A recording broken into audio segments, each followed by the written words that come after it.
The explorers moved cautiously through the narrow passage, every creak of their armor amplified by the oppressive silence. They had heard stories of strange disappearances, but they were too close to their prize to turn back now.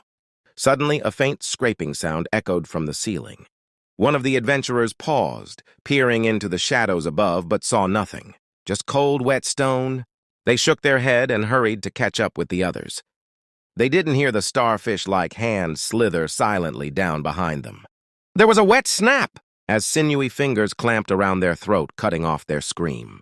The last thing they saw before darkness claimed them was a pair of pale, unblinking eyes and a twisted, leering grin. The choker is a nightmarish predator lurking deep underground, with a small, twisted body and impossibly long, rubbery limbs ending in starfish-like hands. This subterranean terror is far deadlier than its size suggests. Its body is light and flexible, weighing only about 35 pounds, yet its wiry, muscular limbs can stretch up to 10 feet, making escape nearly impossible. Its gray, mottled skin blends seamlessly with cavern walls, allowing it to strike from the shadows with deadly precision. Chokers speak Undercommon, though they rarely use words.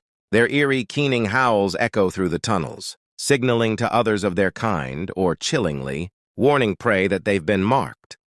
The choker is the ultimate ambush predator, favoring ceilings, archways, and staircases, anywhere prey might pass unsuspectingly. It strikes without warning, its limbs snapping out like whips to seize its victim's throat.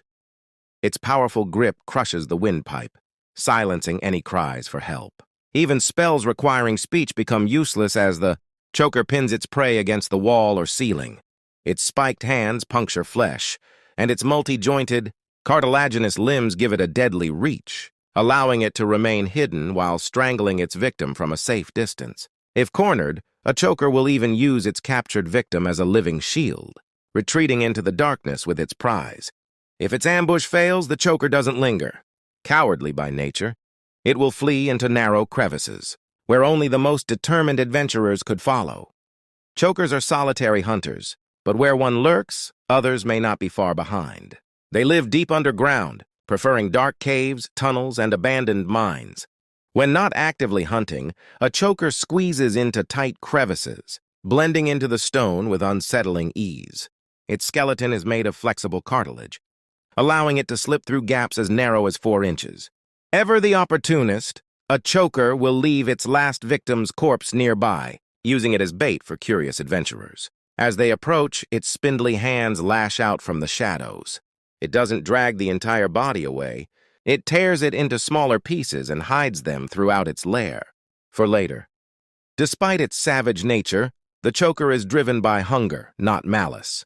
Some adventurers have even bartered for their lives with shiny trinkets, though whether the choker honors such deals is questionable. For dungeon masters, the choker is the perfect monster for creating paranoia and dread. Its ambush tactics and eerie lairs make for unforgettable encounters. Imagine your players exploring an ancient dwarven mine or forgotten temple, with twisted bones and claw marks etched into the stone. As they move through winding passages, strange howls echo around them, impossible to pinpoint. Then, without warning, one of them is yanked into the shadows by an unseen assailant.